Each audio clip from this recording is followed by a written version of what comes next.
Okay. It's only because I mentioned that we would be getting to them faster than normal Yeah, that the tangent appeared. absolutely.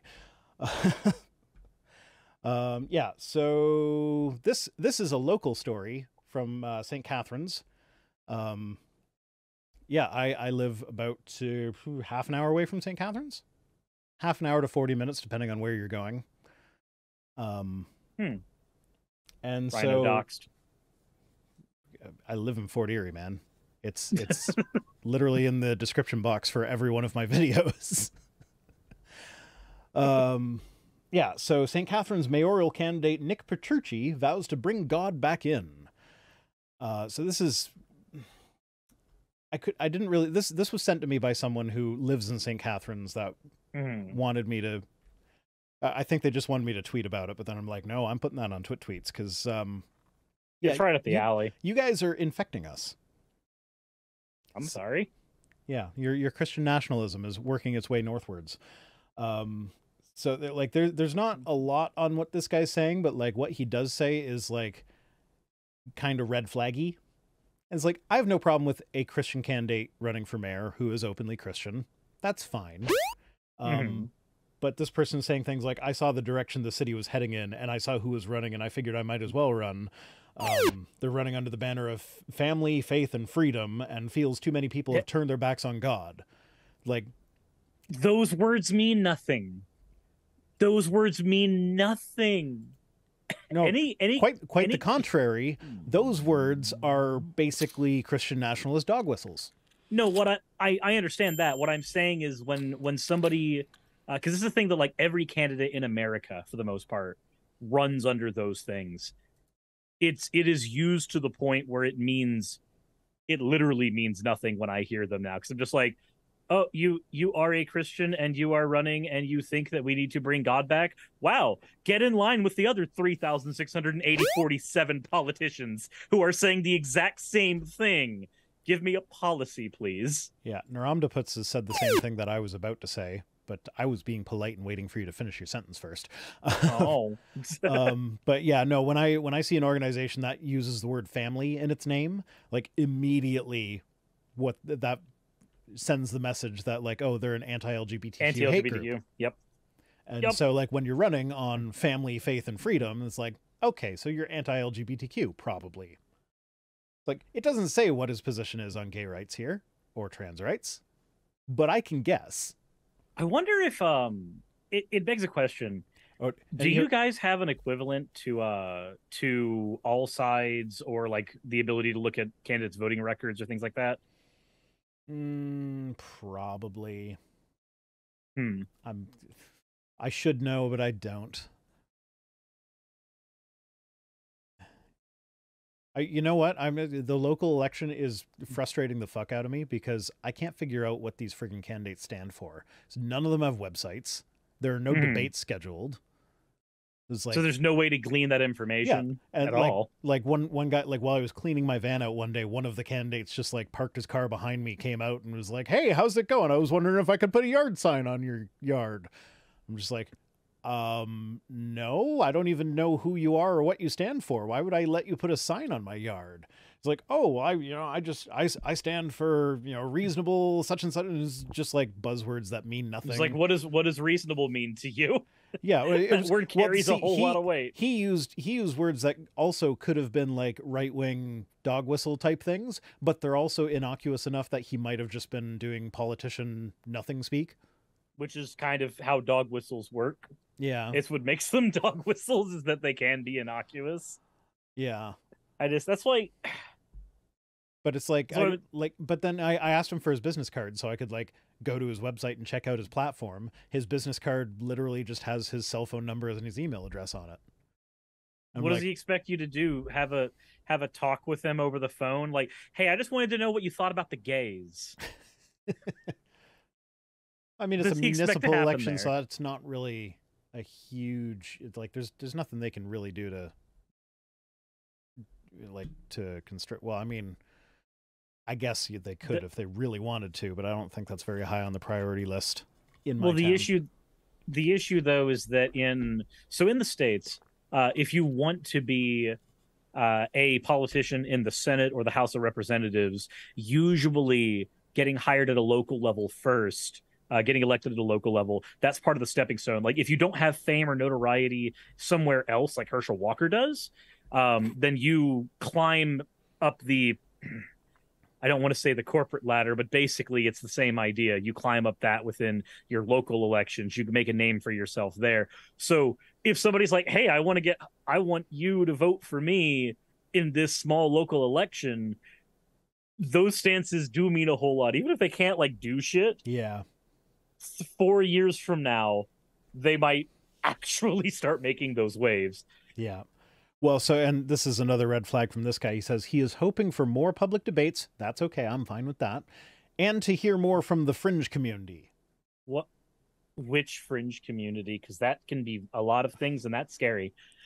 Well, Donald Trump ran off fringe communities for a while. Judging by his family, faith, and freedom and turning back to God sort of thing, I'm guessing that when he says fringe community, he's picturing the people that drive the gigantic trucks with just plastered in Canada flags that were trying to basically mess up commerce. Like you still see them occasionally. What I find really funny about those though is that like these people, one of their big complaints is like in Canada as well as in the States is the gas prices, because surprise surprise, gas prices are actually not controlled by either the Prime Minister of Canada or the President of the United States. Are you saying Biden doesn't wake up in the morning and like with his morning coffee just clicks the buttons that make me suffer? No, but yeah, so all these people like they'll blame the gas prices on whoever's in charge of the country as long as it's someone they don't like. When it's someone they do like, it doesn't matter. But then right after complaining about the gas prices, they'll hop into their gigantic truck that they probably don't use for hauling anything, which they now have like 5 ginormous flags that do nothing but act as drags that lower your fuel economy. And start driving around town in those. Like, what? So I'm looking at I'm looking at this guy's website, and one of the first things it says, aside from faith, family, freedom, is "I'm the man with the van." Oh, God. "I've operated a local small business for the last 12 years. You've probably seen me around St. Catharines." Nick for stcatharines.com. Oh, God. Yeah, I have seen that van around St. Catharines, actually. Let me see here. Oh, God. Yeah, no, that's got... It's got the Catholic Virgin Mary on the front, doesn't it? Yep. Yeah. He's a painting contractor. Our freedoms are under attack. I want more freedom to live as we choose and raise our children as we see fit. That sounds... With all of the anti-groomer discourse that Chris Rufo has been pushing... That sounds like conversion therapy right there. Yeah. Less red tape for small businesses. Because, when you're hiring a contractor that, like, you don't... Like, if you're just looking up a contractor on the internet, you don't know whether they're good or bad. So, like, you want these people that you have no idea whether or not they're a good contractor or a bad contractor. You want them to have less red tape so that they can cut more corners when they're working on your home. I totally didn't have to rebuild my entire kitchen by hand because that happened. No, not me. And let's see, we've become a society without faith. No faith in government or institutions. All the political doublespeak that I will never do. I promise you, my fingers aren't crossed. By faith as well, I declare that my faith in God absolutely informs my decisions. I will give straight, with the emphasis on straight, and honest answers. Oh, yeah. You know what? I should have just gone to this website instead of the news article about him. Let's see. What I believe just takes us here. Who I am. I like how all the links at the top don't go to different pages with more information. They just scroll you to the place on the splash page where he's got that info. Yeah. Oh. Well, yeah. This is like a quick and dirty Wix setup. Yep. More endorsements. Oh, no. Hold on. The only endorsement he has here is one from Cameron Burton, who I do not recognize. Well, that's because he's a candidate for the Roman Catholic School Board trustees in the city of Thorold. He's a big Yeah, man. You haven't heard of him? From the city No. of Thorold? Like, come on, Cirrus. Yes, I It's have the heard hub of Cameron Western Burton culture, the city of Thorold. from the Shire. I haven't heard of him. No.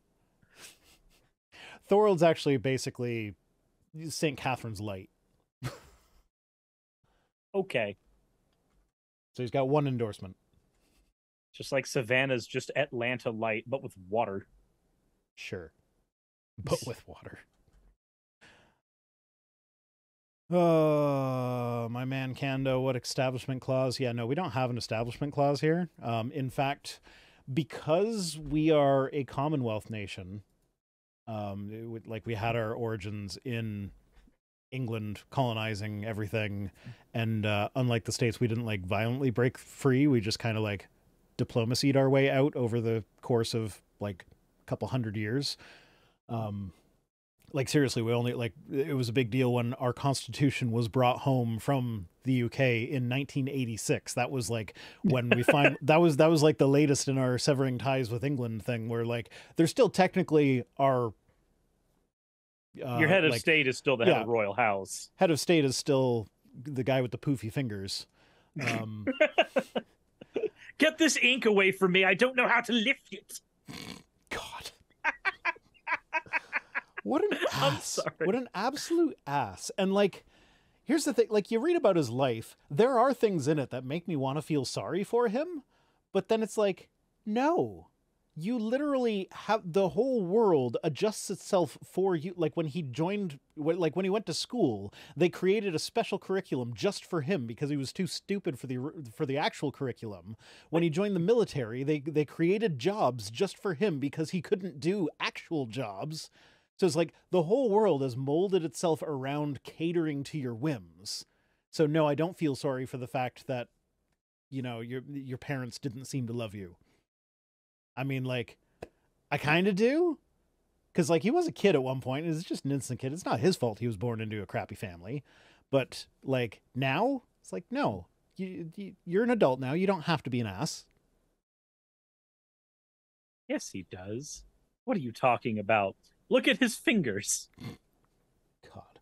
Anyway, so he's quoted as saying, too much evil, not King Chuck, this Petrucci guy. Petrucci, was it? Yeah, Nick Petrucci. Too much evil has invaded our homes and the city, even the school systems, he said. It's all messed up right now. So it's like, that would be like, yeah, no, the schools in our area are very much LGBTQ affirming. Mm-hmm. Like, when I sign them up for things, I have to, like, choosing their gender, it's male, female, non-binary, couple other options before they get to like other. So like our school system is very inclusive, and he says that's messed up, and you know that's what he's talking about. That sounds like not hiccups, not the full extent of the rhetoric, but it's the same kind of like palingenesis that the MAGA crowd seems to try to go for all the time. We once were a beautiful nation. We need to bring that back. The good times were always roughly 50-ish years ago. Don't worry. Like that whole rebirth, bring things back to where they were. I don't like how things changed. I'm definitely a functioning adult. Sorry, that one was an ad lib at the end. Just, I don't put a whole lot of stock in the opinions of anybody that does that whole like things back in my day type of rhetoric. Especially when it ends up being about something that like, okay, well, what do you specifically not like about the school systems right now? If what you're saying is true and he's talking about LGBTQ shit. See, okay. I say back in my day all the time, but it's as an attempt to get my kids to appreciate. Bigot. It's as an attempt to get my kids to appreciate how good they have it today. So like they'll be playing video games and be like, well, back in my day, it's like if you wanted back to save in my day. You had to wait till you got to a save save point to save your game. And then you only had like 3 games that you could save because that's when you ran out of room on the cartridge for it. And you know, I miss games with save states.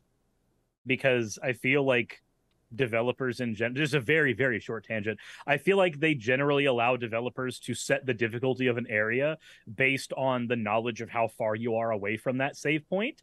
And I like survival horror games, so I like it when a developer can make me panic about losing my save progress. Yeah. Well, and oh, okay. So as long as we're talking about video games, can we just like completely shit on Nintendo's mapping of the N64 controller to the Switch controller? Yes, we can, because Because I have tried. I beat Banjo Kazooie on my Switch recently, and that game makes you use the C buttons a lot, and those do not function very well on the Switch yeah, controller at no, all. no, they don't. It's some you press that little joystick up and it thinks you pressed it to the right. Hmm. I restarted Ocarina of Time.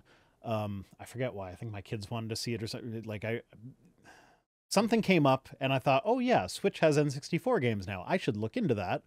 Yeah. And so I looked at it. And so not only are the C buttons completely asinine, but they Yes. decided that because the A and B buttons are A and B, they had to map them to the ones that were called A and B on the N64 controller, except they've Hmm. reoriented since then. So now Yeah. instead of like resting your thumb gently across the two buttons so you can like press one with the tip or just like get the inside of the Now knuckle you with have the to other move one. side to side. Now you have to go side to side, and the one Yeah. like if you played on the original controller, specifically Ocarina of Time, it's like now the button for swinging your sword is the button for opening a door.